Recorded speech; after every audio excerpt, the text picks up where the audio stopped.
অনুষ্ঠিত হোৱা এখন সভাৰ সভাপতি মাননীয় মনজিৎ চাপাই ডাঙৰীয়া, জিলা কংগ্ৰেছৰ সভাপতি মাননীয় প্ৰতুল বৰগোহাঁই ডাঙৰীয়া, উপ সভাপতি প্ৰাণ পূৰ্বী ডাঙৰীয়া, ইয়াত উপস্থিত থকা প্ৰদীপ বৰা ডাঙৰীয়া, মঞ্চত উপস্থিত থকা আমাৰ জ্যেষ্ঠ নাগৰিক বিনীত বৰুৱা ডাঙৰীয়া, মাননীয় যতীন শইকীয়া ডাঙৰীয়া, মাননীয় দিলবৰ বৰা ডাঙৰীয়া, মাননীয় ইছমাইল হুছেইন ডাঙৰীয়া, মাননীয় বৈকুণ্ঠ মহন্ত ডাঙৰীয়া, লোহিত বৰা ডাঙৰীয়া, ইয়াত উপস্থিত থকা মাননীয় প্ৰভাত কলিতা ডাঙৰীয়া, পানীক হাজৰিকা ডাঙৰীয়া, পল্লৱী কলিতা গগৈ ডাঙৰীয়ানী, মঞ্চত উপস্থিত থকা বন্তি গন্দিয়া বাইদেউ, ইয়াত মঞ্চত উপস্থিত থকা আমাৰ ৰাজ্যিক NSY সভাপতি কৃষ্ণ বৰুৱা ডাঙৰীয়া, মৌচুমী বৰুৱা, ইয়াত উপস্থিত থকা সাধাৰণ সম্পাদক ইন্দ্ৰজিৎ গগৈ ডাঙৰীয়া, দিগন্ত বেজবৰুৱা ডাঙৰীয়া, উমা নিয়োগ ডাঙৰীয়া, উপস্থিত থকা মনুষ্মিতা দাস ডাঙৰীয়ানী, জয়া বৰুৱা ডাঙৰীয়ানী, মঞ্চত উপস্থিত থকা বিশিষ্ট ব্যক্তিসকল, NSY যুৱ কংগ্ৰেছ, মহিলা কংগ্ৰেছৰ বিষয়ববীয়াসকল, মণ্ডল কংগ্ৰেছৰ সভাপতিসকল, ব্লক কংগ্ৰেছৰ বিষয়াসকল, বিভিন্ন সামাজিক অনুষ্ঠানৰ পৰা অহা সমাজ সেৱকসকল আৰু ইয়াত উপস্থিত থকা সৰ্বজন ৰাইজ, মই ইয়াত আহি আপোনালোকৰ প্ৰতি নিজৰ আন্তৰিক শ্ৰদ্ধা নিবেদন কৰিবলৈ বিচাৰিছোঁ। যোৱা লোকসভা নিৰ্বাচনৰ সময়ত ৰাইজে যিদৰে মৰম আগবঢ়ালে, সেই মৰমৰ বাবে এটা জটিল নিৰ্বাচন আমি পাৰ কৰিবলৈ সক্ষম, নহ'লে আমালোকৰ ওপৰত যথেষ্ট হেঁচা।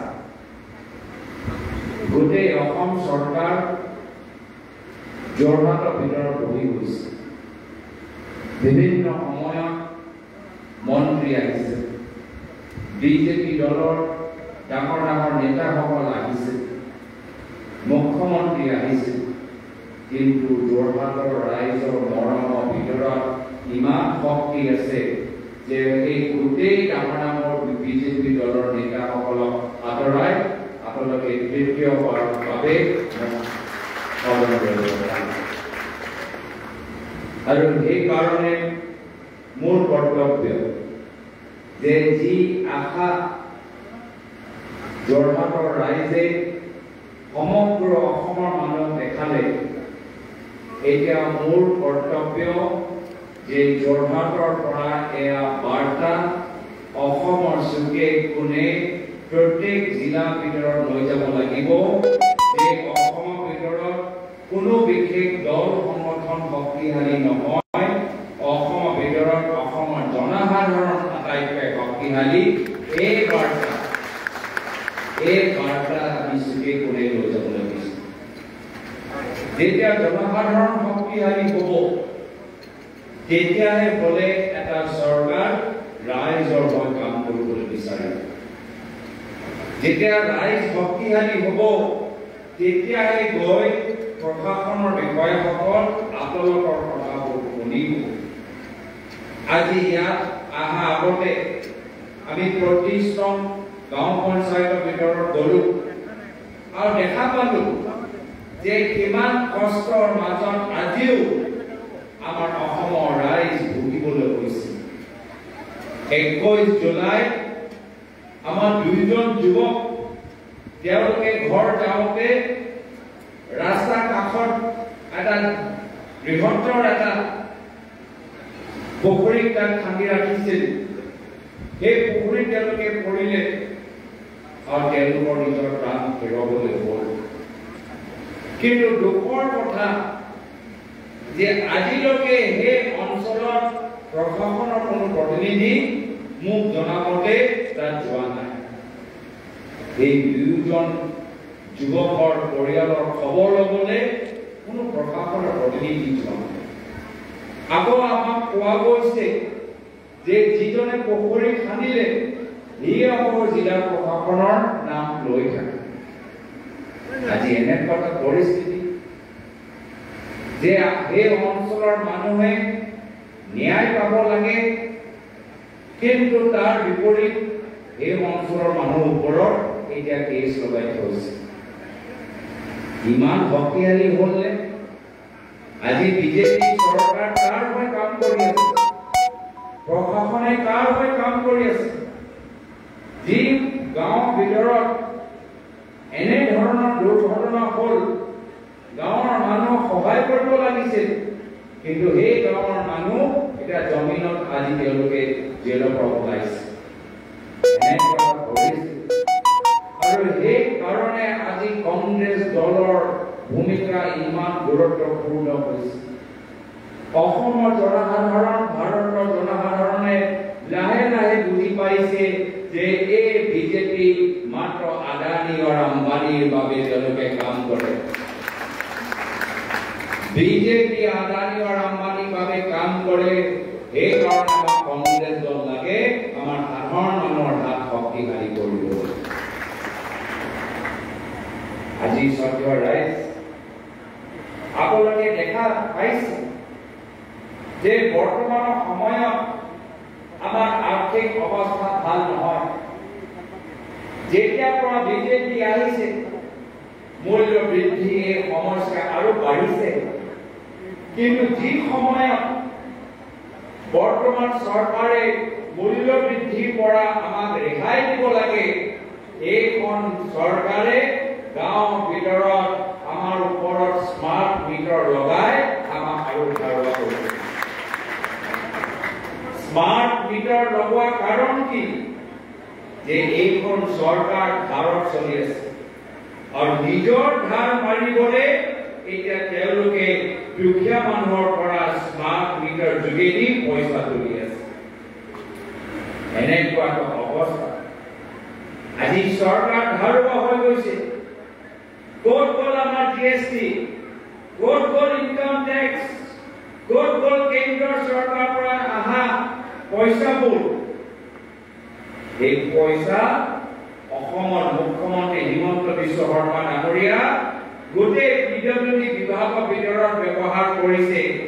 কিন্তু পিডব্লিউডি বিভাগৰ জৰিয়তে গাঁৱৰ ভিতৰত ৰাস্তা বনোৱা নাই, গুৱাহাটীৰ ভিতৰত ডাঙৰ ডাঙৰ অপ্ৰয়োজনীয় ফ্লাইঅভাৰ বনাই গোটেই চৰকাৰৰ পইচা তেওঁ খাই পেলাইছে।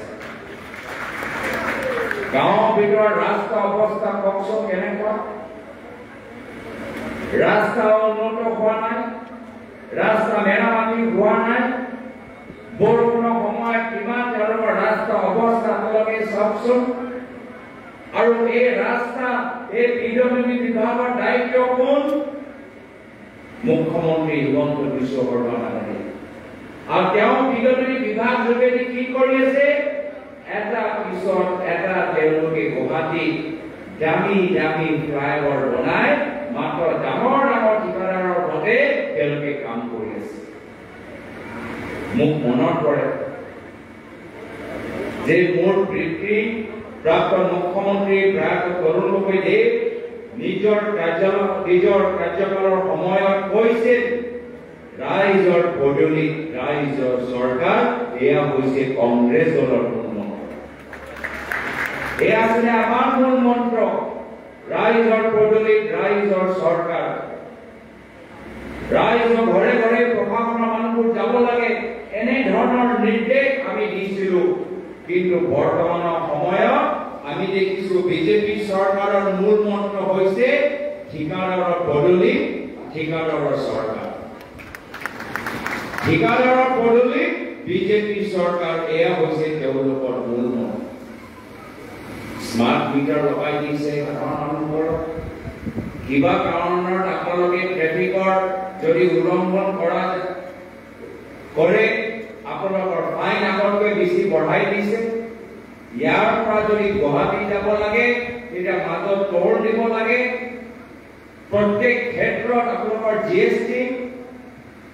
আজি চৰকাৰ ৰাইজ এইখিনি কথা মানুহে গম পাইছে, এইখিনি কথা মানুহে বুজি পাইছে। আৰু যাৰ ফলত কি হ'ল, প্ৰধানমন্ত্ৰী মোদী ডাঙৰীয়া সপোন দেখিলে 400 পাৰ আসন তেওঁলোকে আহিব। কিন্তু এইবাৰ জনসাধাৰণে কৈছে নহয়, ক্ষমতা আকলকৰ মূৰত গৈছে এইবাৰ আমি বিৰোধী কণ্ঠ আৰু শক্তিশালী কৰিম কংগ্ৰেছ দলটোৰ শক্তিশালী কৰিম আৰু ৰাহুল গান্ধী ডাঙৰীয়া হাতৰ শক্তিশালী কৰিম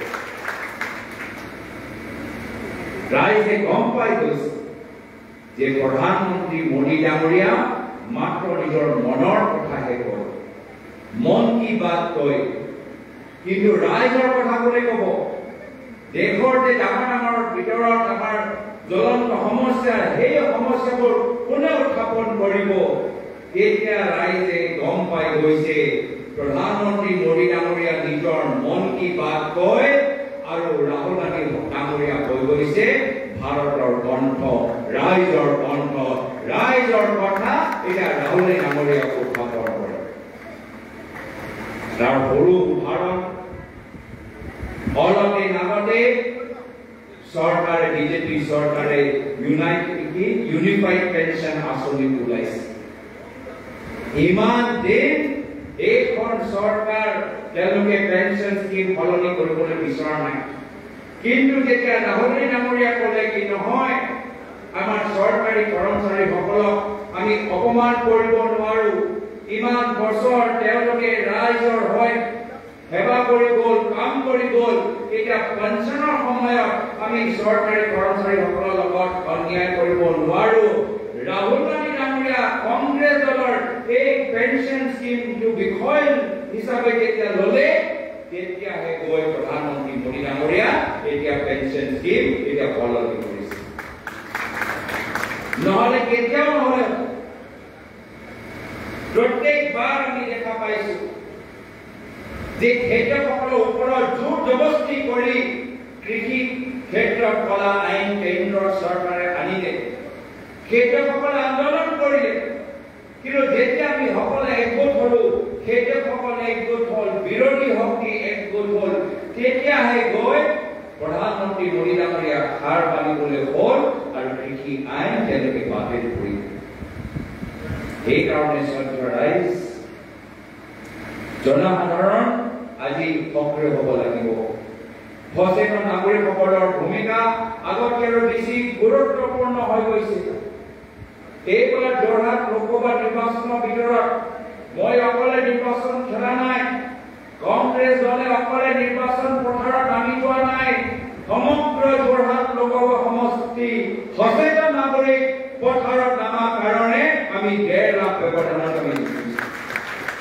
ৰাইজে নিজে নিৰ্বাচন খেলিছে মই দিল্লীত যেতিয়া যাওঁ বহুত সাংবাদিকসকলে মোক সোধে তুমি কেনেকৈ জিকি আহিলা তোমাৰ ৰাজ্যৰ মুখ্যমন্ত্ৰী দিল্লীত আহি কয় যে তুমি 1.5 লাখ ব্যৱধানত হাৰিবা তুমি 3 লাখ ভোটৰ ব্যৱধানত হাৰিবা আমি মুখ্যমন্ত্ৰী খুব ডাঙৰ চালাককে ভাবিছিলো কেনেকৈ তোমালোকে জিকিলা তেতিয়া মই হে সাংবাদিকসকলক কওঁ মোৰ জিকা মূল কাৰণ হৈছে আমাৰ উজলি অসমৰ মান আৰু স্বাভিমান আৰু উজলি অসমৰ আমাৰ বিবেক থকা আমাৰ ভোটৰ তেওঁলোকৰ বাবে আজি মই জিকিছো এবাৰ মই নিৰ্বাচন খেলা নাই উজলি অসমৰ মানুহে নিৰ্বাচন খেলিছে আৰু তেওঁলোকে বিজেপি চৰকাৰক পৰাজিত কৰিছে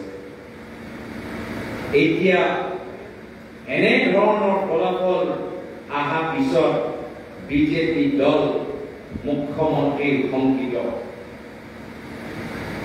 ভাবিছে 1.5 বছৰ পিছত বিধানসভা নিৰ্বাচন আহিব এনে ধৰণৰ ঢৌ যোৰহাটৰ ঢৌ কাইলৈ গৈ যদি ডিব্ৰুগড়ত সোমাই কাইলৈ গৈ যদি লখিমপুৰত সোমাই কাইলৈ গৈ যদি শোণিতপুৰত সোমাই এই যোৰহাটৰ বাৰ্তা ৰাইজৰ বাৰ্তা যদি বৰাকত সোমাই কাৰ্যনগৰত সোমাই তেতিয়া মুখ্যমন্ত্ৰী গম পাই গৈছে আহা বিধানসভা নিৰ্বাচনৰ সময়ত তেওঁলোকৰ চৰকাৰক ৰাইজে বিদায় দিব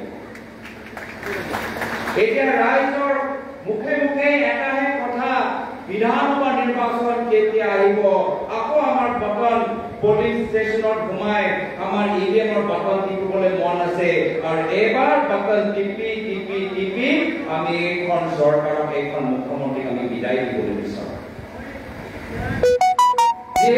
যেতিয়াৰ পৰা তেওঁ ৰাজনীতিত সোমাইছে এটাই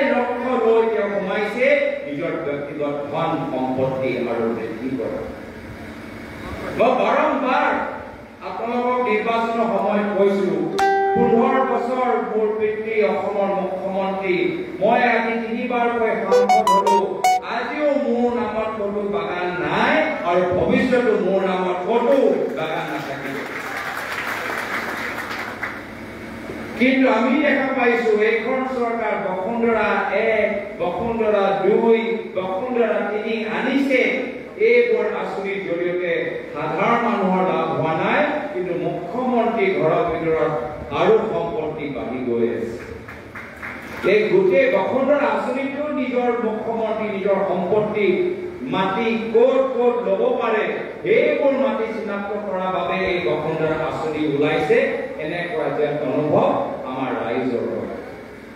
আৰু এইবোৰ কথা এতিয়া ৰাইজৰ মাজত চৰ্চা হোৱাৰ বাবে এতিয়া মুখ্যমন্ত্ৰী কি আৰম্ভ কৰিছে, আকৌ এই পুৰণি এই পৰম্পৰাগত কথাবোৰ হিন্দু মুছলিম সেই একে বিভাজনকাৰী কথাবোৰ কেতিয়াবা উজনি আৰু নামনিৰ মাজত সংঘাত লগাব, কেতিয়াবা বড়ো আৰু অবড়োৰ মাজত সংঘাত লগাব, কেতিয়াবা হিন্দু আৰু মুছলিমৰ মাজত, কেতিয়াবা অসমীয়া আৰু মাৰৱাৰীৰ মাজত, কেতিয়াবা মাৰৱাৰী আৰু বিহাৰীৰ মাজত মাত্ৰ সংঘাত লগাই তেওঁলোকে নিজৰ চকী বচাবলৈ বিচাৰিছে।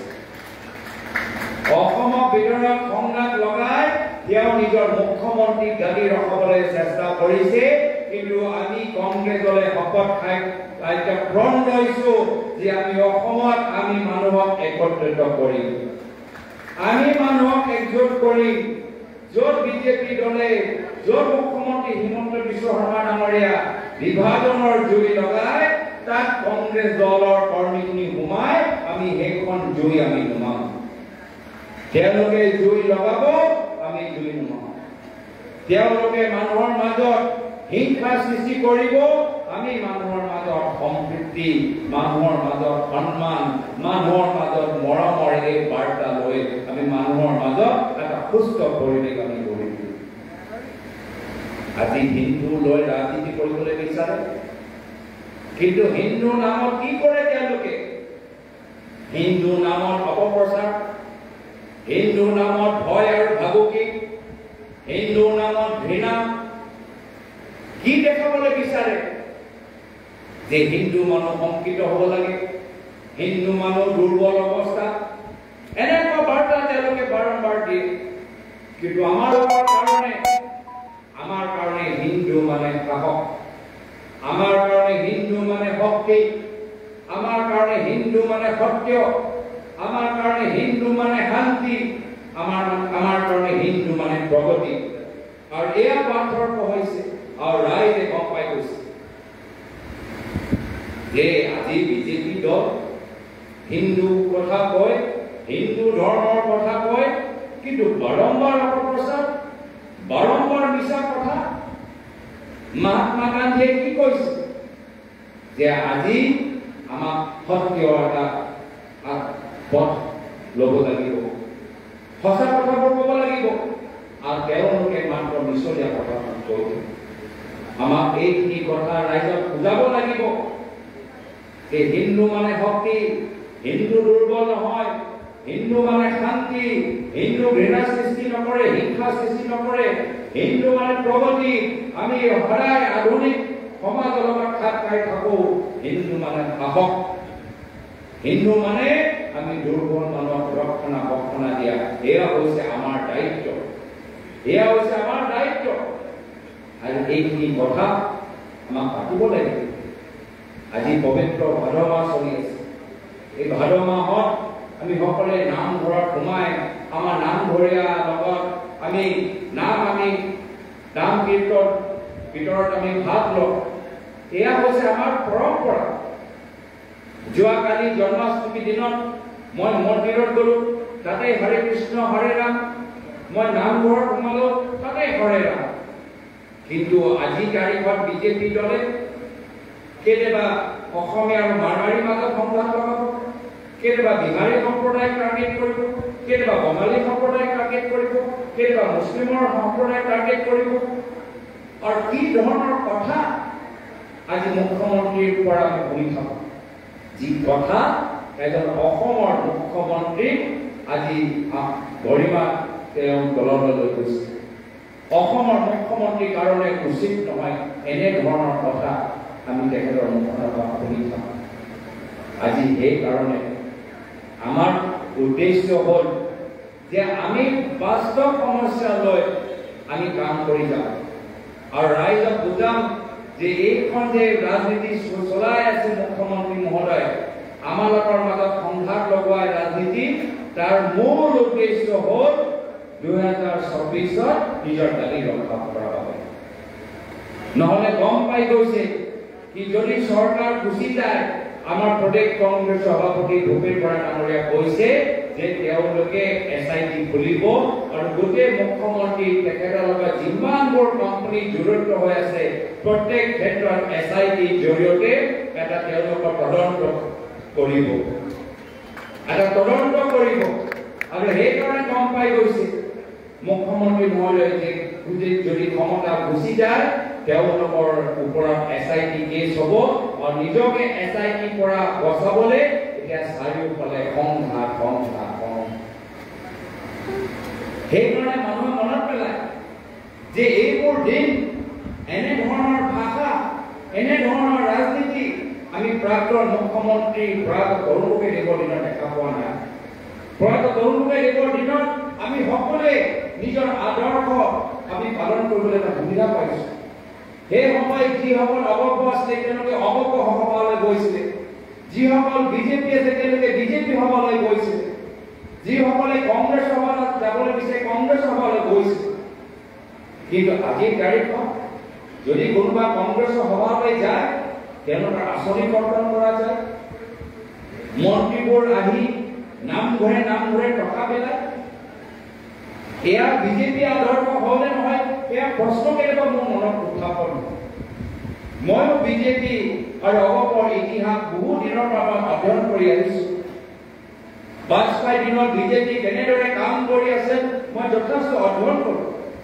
প্ৰয়াত সুষমা স্বৰাজে কেনেদৰে সদনৰ ভিতৰত নিজৰ কথাবোৰ উত্থাপন কৰিছিল এজন বিৰোধী দলৰ সাংসদ হিচাপে মই অধ্যয়ন কৰোঁ আৰু যেতিয়া সেই সময়ৰ বিজেপি আৰু বৰ্তমান বিজেপিৰ মাজত মই যেতিয়া তুলনা কৰোঁ কিমান আকাশ পতালৰ পাৰ্থক্য মই দেখা পাওঁ দেখা পাওঁ আজি এই দুখন অঞ্চলৰ ভিতৰত বহুত পুৰণা বিজেপি মানুহ আছে বহুত পুৰণা অসম মানুহবোৰ আছে সকলে নিজৰ ইচ্ছা মতে নিজৰ ৰাজনৈতিক তেওঁলোকে চিন্তাধাৰাৰ ওপৰত বিশ্বাস কৰে কিন্তু তেওঁলোকক কৈছে যে আজিৰ তাৰিখত এই পুৰণা বিজেপি আৰু নতুন বিজেপিৰ মাজত কিমান যে এটা আকাশ পতালৰ আজি পাৰ্থক্য আজি বহুতে নিজৰ দলটোকে চিনি পোৱা নাই আৰু আমি দেখা পাইছোঁ যে লোকসভা নিৰ্বাচন আগত মানুহে কংগ্ৰেছ দল এই বিজেপি দলটোক যোগদান কৰিছে আৰু লোকসভা নিৰ্বাচন পিছত এতিয়া মানুহে বিজেপি দল এৰি এতিয়া কংগ্ৰেছ দলটোক যোগদান কৰিবলৈ বিচাৰিছে আৰু মই কথা দিছোঁ যে যি আদৰ্শ মোৰ পিতৃ প্ৰয়াত তৰুণ গগৈদেৱে শিকাই গ'ল সেই একে আদৰ্শ লৈ মই সদায় ৰাইজৰ মাজত থাকিম আৰু ৰাইজৰ লগত কাম কৰিম মই অলপ দিন আগতে দিল্লী গৈ পাইছোঁ যে মোৰ বাবে অসম নিৰ্বাচন শেষ হৈ যোৱা নাই যোৱা লোকসভা নিৰ্বাচন মাত্ৰ ছেমি ফাইনেল আমি অসমৰ ৰাইজক অহংকাৰ পৰা মুক্তি দিয়াবলৈ বিচাৰোঁ অসমৰ ৰাইজক আমি সাম্প্ৰদায়িক ৰাজনীতিৰ পৰা মুক্তি দিয়াবলৈ বিচাৰোঁ আৰু সেইকাৰণে আমালোকৰ বাবে অহা বিধানসভা নিৰ্বাচনটো হ'ব আমাৰ ফাইনেল আৰু তাত গৈ আমি কংগ্ৰেছৰ নেতৃত্বত আমি চৰকাৰ গঠন কৰিম যি চৰকাৰ ডাঙৰ ঠিকাদাৰৰ হৈ কাম নকৰে যি চৰকাৰ আদানী আম্বানী পিছে ৰৈ নাথাকে যি চৰকাৰে আগৰ দৰে আমাৰ গাঁৱৰ ভিতৰত যিসকল আমাৰ বয়োজ্যেষ্ঠসকল আছে তেওঁলোকে বৃদ্ধ পেঞ্চন পাইছেনে নাই পোৱা আমাৰ গাঁৱৰ ভিতৰত যিসকল শিল্পীসকল আছে তেওঁলোকে শিল্পী পেঞ্চন পাইছেনে নাই পোৱা য'ত আমাৰ অনুসূচিত জাতি বসবাস কৰা গাঁও আছে তাত আই ঘৰ বনিছেনে নাই বনোৱা য'ত আমাৰ খেলুৱৈসকল আছে তেওঁলোকে আন্তঃৰাষ্ট্ৰীয় প্ৰতিযোগিতাত যাওঁতে আৰ্থিকভাৱে আমি সহায় কৰিব পাৰোঁ নে নোৱাৰোঁ, এনে ধৰণৰ আমি চৰকাৰ আমি গঠন কৰিবলৈ বিচাৰোঁ। যি চৰকাৰ আমাৰ জনসাধাৰণৰ হাতটো শক্তিশালী কৰিব, যি চৰকাৰ মূল্যবৃদ্ধি নিয়ন্ত্ৰণ কৰিবলৈ আমি চেষ্টা চলাওঁ, যি চৰকাৰ চৰকাৰী স্কুল বন্ধ কৰাতকৈ চৰকাৰী স্কুল আৰু উন্নত কৰিব। এই কথা আজি আপোনালোকৰ সন্মুখত কিয় কৈছোঁ যে আজি বহুতে আমাক সম্বৰ্ধনা জনাইছে, আমাৰ মণ্ডলে আহি আমাক সম্বৰ্ধনা জনাইছে, আৰু প্ৰত্যেক সভাত মই এটাই কথা কওঁ যে সম্বৰ্ধনা লোৱা সম্বৰ্ধনা দিয়া এই সময়টো পাৰ হৈ গৈছে, এতিয়া আমাৰ সময় হ'ল কাম কৰিবলৈ, এতিয়া আমাৰ সময় হৈছে কাম কৰিবলৈ।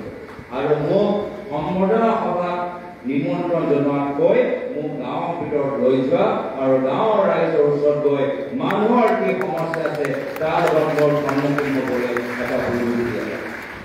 গাঁৱৰ ভিতৰত মোক লৈ গৈ গাঁৱৰ কি সমস্যা, কিমান পাৰোঁ কিমান নোৱাৰোঁ মই ক'ব নোৱাৰোঁ। এজন সাংসদ হিচাপে মই পঞ্চায়তৰ কামবোৰ কৰিব নোৱাৰোঁ, এজন সাংসদ হিচাপে মই বিধায়কৰ কামবোৰ কৰিব নোৱাৰোঁ, কিন্তু সাংসদ হিচাপে মোৰ দায়িত্ব যে প্ৰত্যেক গাঁৱৰ মূল সমস্যা কি সেই সমস্যা লৈ অৱগত হোৱা আৰু যিমান পাৰোঁ নিজৰ সাংসদৰ ক্ষমতাৰ জৰিয়তে সেই কামবোৰ কৰিবলৈ মই চেষ্টা কৰোঁ। সেইকাৰণে আজি আপোনালোকৰ মাজত মই আহিছোঁ। আগন্তুক দিনত আপোনালোকৰ পৰামৰ্শ আমাৰ প্ৰয়োজন আছে, আপোনালোকৰ আশীৰ্বাদ আমাৰ প্ৰয়োজন আছে, আৰু আমি আশা কৰোঁ যে ক'ৰবাত যদি আমালোকৰ পৰাও ভুল হয় তেতিয়া আপোনালোকে আমাৰ লগত যোগাযোগ কৰি আমাক শুদ্ধ কৰিবলৈ এটা সুযোগ দিব। এইখিনিয়ে কথা আজি আপোনালোকৰ সন্মুখত ক'লোঁ। অলপ দিন আগতে আমাৰ দিল্লী সদনৰ অধিৱেশন হ'ল। এই অধিৱেশনৰ ভিতৰত বিভিন্ন সমস্যা দাঙি ধৰিবলৈ মই চেষ্টা চলালোঁ। আমাৰ যোৰহাট শিৱসাগৰ ঘাইপথৰ কথাবোৰ মই উত্থাপন কৰিলোঁ, লগতে ৰেল লাইনৰ কথাও মই উত্থাপন কৰিছোঁ, লগতে আমাৰ যোৰহাটৰ যে আমাৰ কানেক্টিভিটি অলপ বেয়া, ট্ৰেইনবোৰ আমাৰ ইয়াত ক'ভিডৰ আগত যিদৰে আমাৰ ৰেলৱে ষ্টপবোৰ আছিলে, আজি তাৰিখত ক'ভিডৰ পিছত সেই ৰেলৱে ষ্টপেজবোৰ উঠাই দিছে। এইবোৰ কথা বিভিন্ন সময়ত মই দাঙি ধৰিছোঁ আৰু মই এইবোৰ বিষয়ৰ ওপৰত আগন্তুক দিনতো মই চকু দি থাকিম। তো মই ইয়াত আহি আপোনালোকৰ সন্মুখত নিজৰ কথাবোৰ প্ৰকাশ কৰিলোঁ। আশা কৰোঁ যে পৰৱৰ্তী সময়ত আমি সকলোৱে মিলিজুলি আমি কামখিনি কৰি যামগৈ। আজি এই অনুষ্ঠানটো ইমান সুন্দৰভাৱে আয়োজন কৰাৰ বাবে মই জিলা কংগ্ৰেছ, ব্লক কংগ্ৰেছ, প্ৰত্যেক মণ্ডল কংগ্ৰেছক ধন্যবাদ জ্ঞাপন কৰিছোঁ। আৰু যি বয়োজ্যেষ্ঠসকল আজি ইয়াত আহি আমাক আশীৰ্বাদ প্ৰদান কৰিছে সকলোকে মই কৃতজ্ঞতা জ্ঞাপন কৰি সকলৰ ঘৰৰ উজ্জ্বল ভৱিষ্যত কামনা কৰিছোঁ, আপোনালোকৰ মংগলৰ কামনা কৰি আজি তাৰিখত ইয়াতে নিজৰ চমু সামৰিছোঁ। ধন্যবাদ।